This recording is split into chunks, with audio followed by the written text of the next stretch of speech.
Hey guys, and welcome back to the Gulf Coast Growth Show. I'm your host, Jason Lee, joined virtually today by Senator Paul Bettencourt, right out here in beautiful Houston, Texas. Senator, how you doing today? Great. Thanks for having me. Fantastic. Glad to have you. And Paul, Senator, one of the exciting things about having you join us, again, you've been a politician for many years here in the state, former the controller of Houston for a long period of time, or Harris County, and we were saying before the show, just a champion for our region and somebody we're very humble to have you. So thank you again for joining us. And our topics today for our audience, again, if you're first time tuning in, or maybe you're tuning in because you heard, you're going to get to hear Senator Bettencourt chat. And but it's, again, we represent the Economic Alliance, who represents the Houston Port region here in our great state of Texas, all things economically driven that help impact our community. So we serve several cities, regions, and counties, all with the intent of ensuring that we keep the society and the populace educated on all the great things that are happening in the state, and on great legislators like yourself who are putting up the good fight every day to keep our taxes down, to create jobs, to help with infrastructure, to do all the things that is required to operate. You know, there's a reason why people keep moving to Houston, right? And not only just Houston, but the great state of Texas. It's because we're doing something right, and that's because we got guys like you in office. Okay, so thanks, Jason. I call that recognizing the obvious. Okay. Yeah. so we're getting. You know what? Let's dive into the questions for our audience today. As we're getting ready to approach the 88th legislative session, I know that's coming up. What do you think, in your mind, are the state's major challenges, and what are some of your top priorities? Well, basically, you mentioned it in your opening statement, Jason, that we want to maintain the Texas economic engine, because really it's been the job creation factory for the country. And so we want to make sure that we're not ever implementing policies that somehow, constrain growth, restrict job creation, because really what's really happened throughout the last, decade or more is that Texas has been the place where companies have want to come to bring their businesses, want people to actually start a new business, and we've had phenomenal job growth and population growth as a result. Awesome, great, and you hit the nail on the head. We are the job factory, and as we, I think as we're gearing up and people are concerned and a little nervous around potential impact of recession. The one thing that I've been referring back to my clients, and even as we can all say economically here in Houston and even down here in the region, is there's a lot of job flow, workflow, work orders. I always use construction as a great, tracker of how well we are doing economically. And, that's not slowing down. People are still creating projects and jobs, and that's because of all the people who want to live here. And that's because of the way that we legislate and run our state. So again, great and exciting times. Even though we're in a challenging season as a nation, our little populace down here in beautiful Texas is, I think, going to weather the storm pretty well. At least I hope so, right? Well, it's been that way for a while, and that's not without contribution from state leadership. Mm-hmm. Now, I'll give you an example that, in 2019, we passed two bills that were the first ever passed at the same time since World War II in any state in the Union.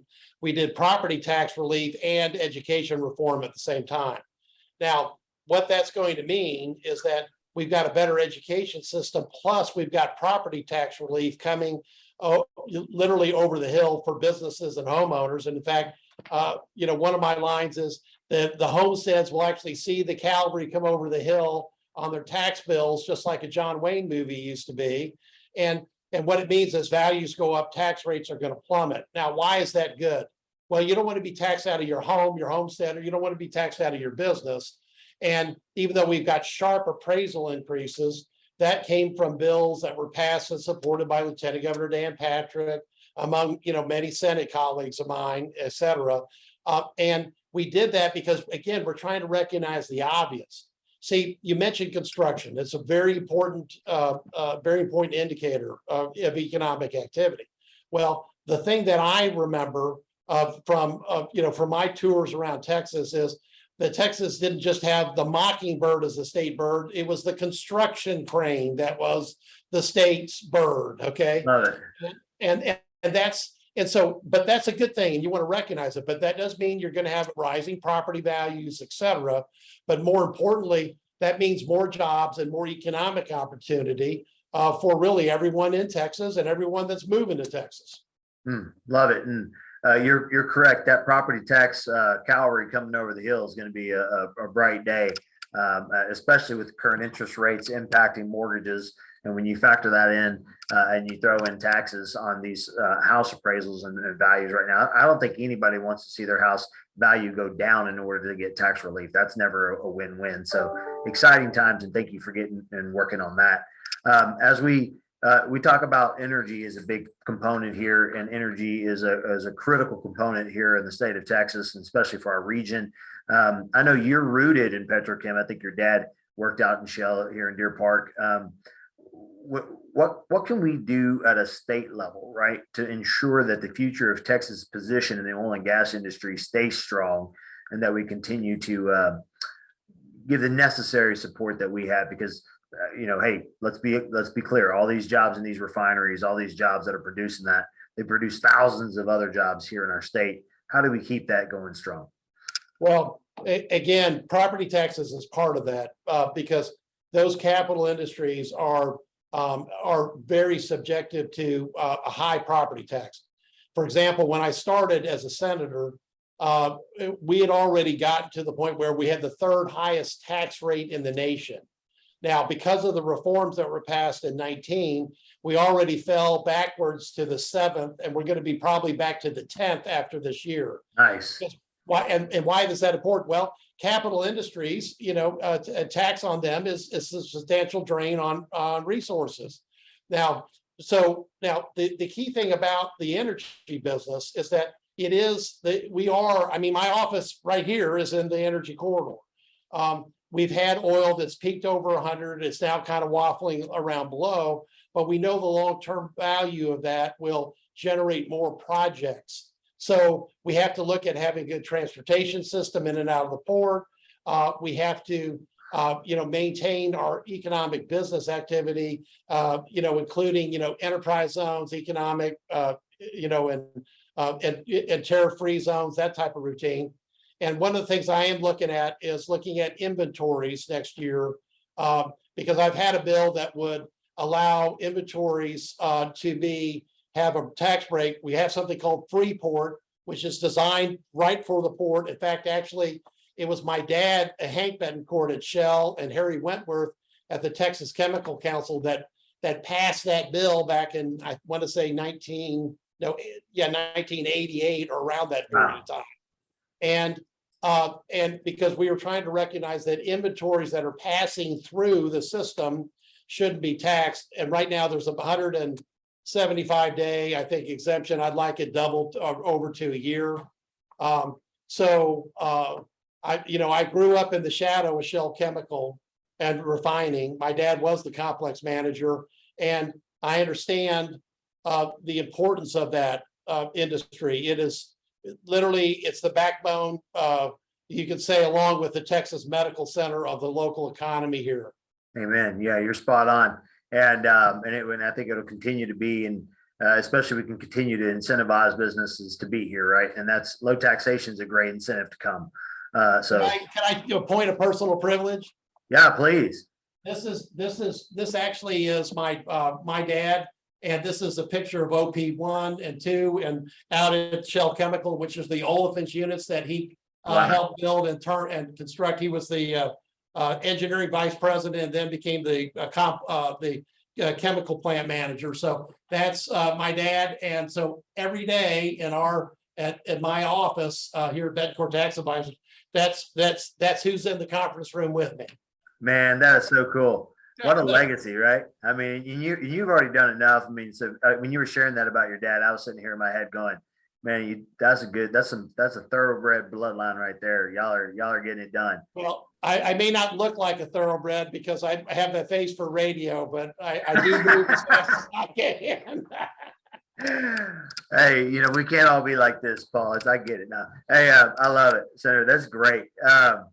And I can only imagine being the level of pride of to have a father that left a footprint in our region like that, and then to come in his footsteps and to be doing some similar work, and then continuing to build on that. I can only imagine what the next generation of Bettencourts are going to do here in our great state. So maybe we'll see a governor someday. Who knows? Well, they may be smarter than that. We'll see. But Yeah. That's a tough gig. Now we know that coinciding with taxes, coinciding with the importance and nature of oil and gas and the need for it, and the jobs that it produces, we also have a big piece when it comes. I mean, our whole region is built around infrastructure and trying to put capital investments into our region. So there's been a massive amount of capital expenditure put into building, growing, and developing. Amazon, all these things. If you go to Texas and you look around, every time I drive up and down the Beltway, there's just massive, warehouses being built because somebody's coming, right? So that's great news. Now, the tough news is getting all the stuff in and out of here, getting it, across Texas, getting it around the traffic of Houston, getting it in and out of our ports.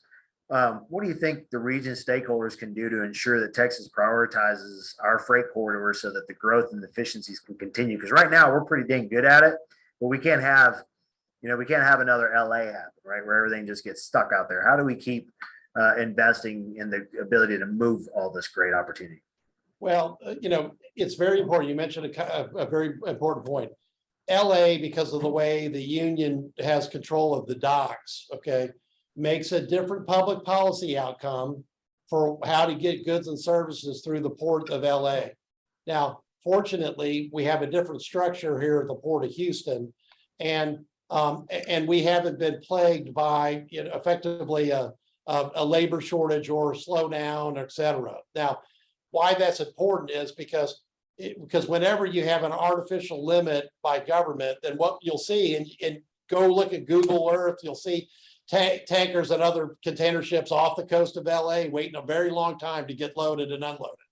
Because whether people understand or not, we're really hooked into an international trade route no matter what. The refinery that my dad worked in was designed to take heavy crude from Mexico and Venezuela, which is high sulfur, and process it.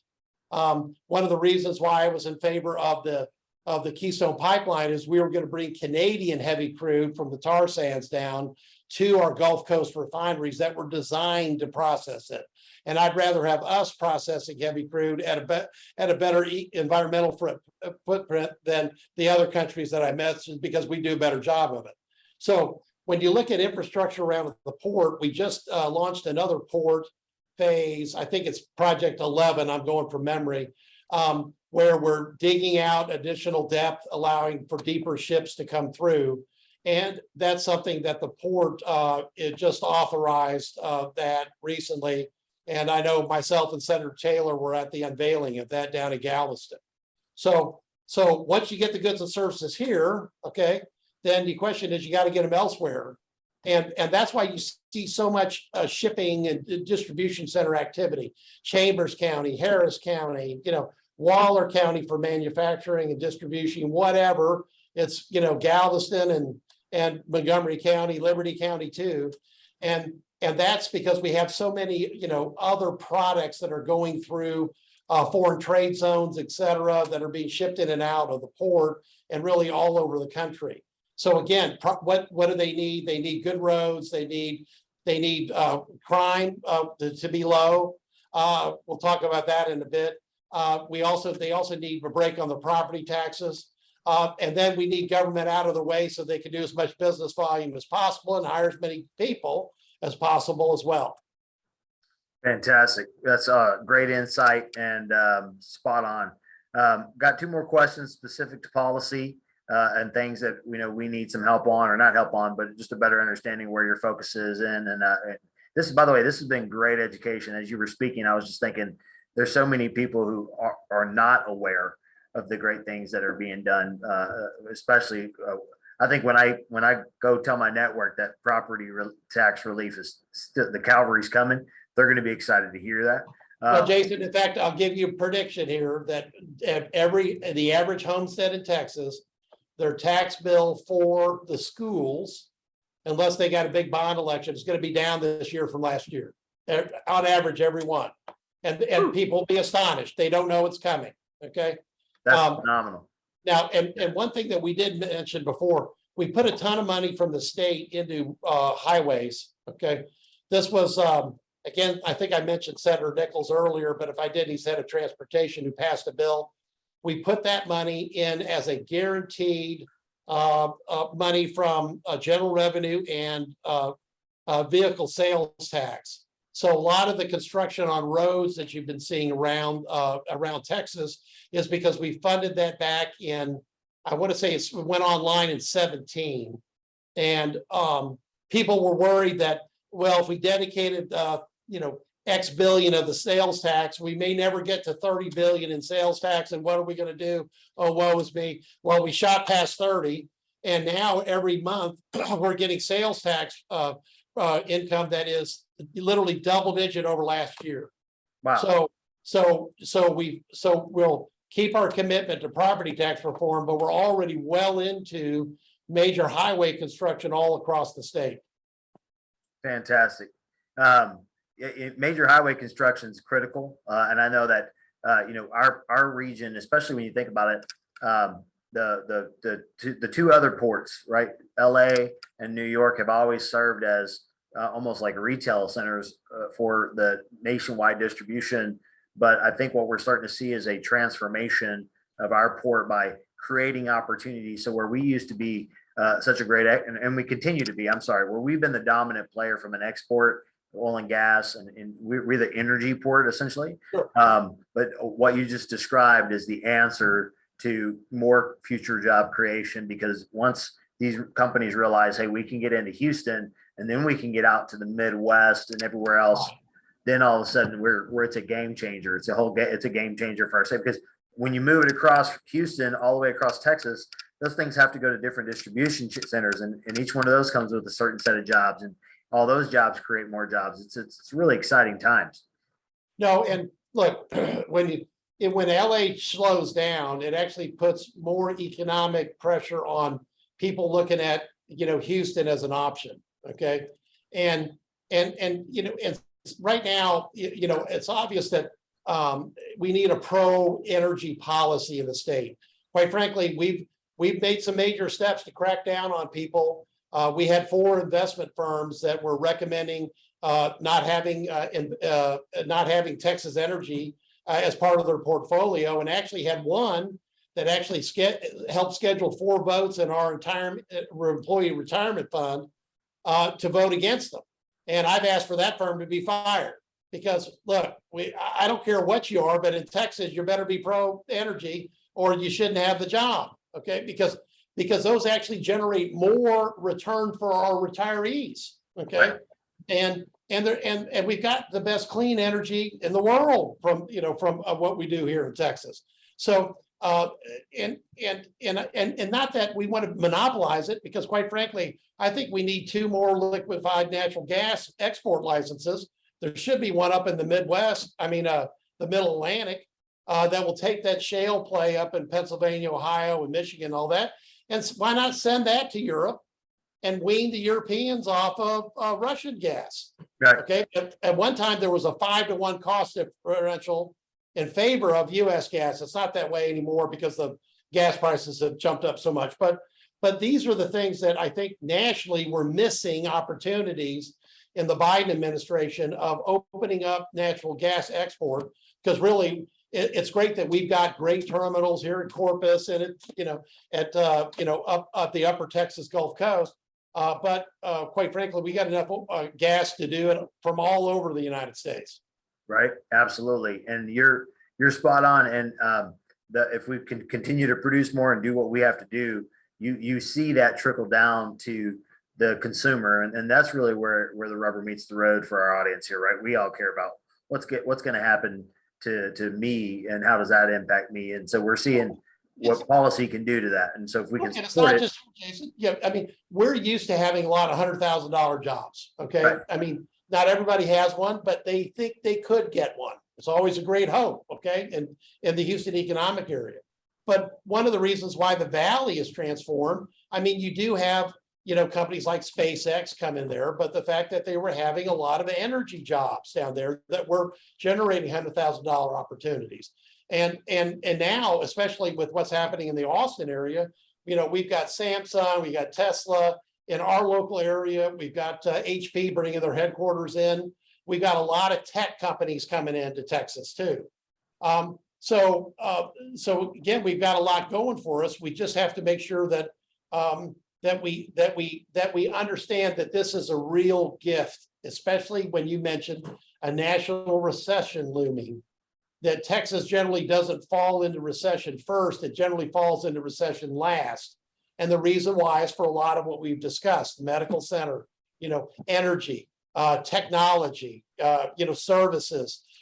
So that's that we have to keep those sectors strong, regardless of the fact that we've got really a booming import-export business with the port. And more importantly, we're starting to supply a lot of the heartland of Texas, of the United States, from Texas all the way up to Chicago from distribution in Texas. Love it. Okay, we're going to talk a little bit about workforce development as we shift gears, and then we're getting close to wrapping up the show. Community colleges, they're critical nature over here in our pocket of the woods. That we absolutely have to have them. San Jack, they've done such a phenomenal job of creating programs. I mean, they even built the petrochem facility out here specifically to feed jobs into our region. We know that they play a huge role. Do you see any funding formula changes happening in this upcoming session? Well, first off, Chancellor from San Jack and I and Lone Star College, we talk a lot. You're talking to the guy that actually put in the first dual credit bill that allowed any student anywhere in Harris County to go to whatever community college of choice they wanted to. So let's say they wanted to go to the petrochem, process control, class down in San Jack, they could, or the Marine class down there, for example. If they wanted to go to robotics and machine tools, they could go to Lone Star. Okay, so that's actually a bill I passed. Now, also in the last session, I was the Senate sponsor of the Tri-Agency Workforce Commission, where we put together the Texas Education and its agency, the Workforce Commission, and the Higher Education Coordinating Board. And what we're trying to do is make sure we're teaching the jobs that the employers want, so that we're channelizing people into jobs. Now, that includes, quite frankly, crafts like welding, okay? Some are truck driving. Look, if somebody can make $100,000 doing a MIG torch or driving a truck without hitting somebody, that's a great deal, okay? And the real problem there is shortage of workers, okay? Getting people that can pass the drug test for trucking companies is a huge problem right now. Right. So we have to recognize the obvious. And so I've been part of long-term plans that will get all those groups, because the Workforce Commission knows what jobs we got. Higher Education and Coordinating Board knows what we're training people, both in community colleges and four-year colleges around the state. And the TEA does everything from K to primary. So we've got them all in one commission, trying to make sure we incentivize jobs. So we've changed a lot of the weighting to in community colleges from to more technical pursuits, okay, and less non-technical. Because if we've got a shortage of nurses, for example, then let's incentivize nurse, nurse graduation numbers. Right. From my days in process control and robotics, because I spent about 2 decades before being drafted into politics, I had a saying of what gets measured gets fixed. Same way you run an olefins unit like my dad did, okay? You measure what the difference is, look at the errors, the offsets, and you control the system and make changes. That's what we're trying to do in that Tri-Agency Education Act. Love it. It's exciting. Thank you so much. And then as we wrap up, the last question I have for you is regarding SB1 voting bill that was passed this last session, and how it will impact Texans coming, in the upcoming November. Would you mind sharing a little bit about that? Well, at the risk of being partisan, not everything that people heard about SB1 was true or correct. For example, there is no poll tax in SB1. Okay. And I could go on a whole litany of things that are not in there. What really is in there is voter integrity and a crackdown on voter harvesters and an expansion of voting hours and absentee voting for every county except Harris. And the only reason why Harris is not in there is because they went out over their skis and started doing 24-hour voting without approval. And in that last shift, see, all my operators know I've got a third shift, okay? That last shift only had 1,600 voters in it, but the error rate of the whole thing they did was 1,888. So I'm not, as an economic conservative, going to want people voting on third shift when there's too few of them, and the error rate of the whole process is higher than the number that came through in the third shift. Right. So those are the real facts. So the reality is everybody's already voted in the primary. They've already voted in the runoffs. They've already voted in school elections. So voting in person, voting absentee, in person, there's no issues at all. Fantastic. Great answer. And I think that helps answer some of those questions. And we'll, we got a big season coming up in November. So hopefully we'll get a lot of people. If you're watching, please get out and vote. Always important and critical. By the way, and if you're over 65 and you do vote absentee, just get your application in early because they do have a verification step. Again, this is what I call positive lock. They're going to want to make sure that you can either send in your driver's license or last 4 digits of your social security number. That was really the major change. But if you've done it once already, a lot of people have, then you're already home free. Fantastic. Thank you. And as we wrap up, the last thing I wanted to do is as I could have started the show trying to talk about your accolades and the things that you've won from an awards perspective and here regionally and throughout the state. Really, you have had a flagship career. That being said, we would have needed 30 minutes just on that. So we just kind of dove right in and tackled this. But are there any slow the wheels of progress, Jason? Yeah. So do we have any specific highlights or anything that you want to highlight, both from either from your political team or your team there at Bettencourt Tax Advisors? Anything that's just big in your world that you want to share? Oh yeah, I do. I've got a fun one here. I'm gonna have, yeah. Okay, yeah, bring it in. Okay, and cool. Yeah, I'm going to bring in a quick statue, which I think you'll like here in a second. Look, it's been a great joy to be a citizen legislator in the Texas Senate. It's one of the most fabulous jobs that you can have because you can do public policy, but you also have to make a payroll every Friday, which is what I have to do here with the rest of my family and all of my good employees. It allows you to have a perspective on what's going on. What I love about property taxes and always has is that you get to talk to everybody because everybody has to pay them. And when you see everybody's problems, you come up with good solutions. So what I'm really all about is conservative solutions to Texas challenges. And I did get an award that as an old Reagan warrior, okay, I really am proud of, and that's the Ronald Reagan Award from the Texas Public Policy Foundation. Awesome. So this is a lifetime achievement award, and for a guy that came into the workforce when Reagan was president, it's a great honor. And sometimes we do pat Ronnie for luck on the head, but it's a joke. But anyway, this was a great award from the Texas Public Policy Foundation, and it's a real capstone for economic leadership. Because listen, I'll leave this for the people that are just starting out the workforce, especially those that are coming in a recession. My first job was I was a robotics specialist for a distributor in town called Briggs that worked for the first U.S. robot manufacturer called Unimation. I was an Isaac Asimov fan. I loved the job. I was making $1,500 a month plus a 10% commission rate on the gross margin of what I sold. And the day I walked in, 16 people walked out because they got fired.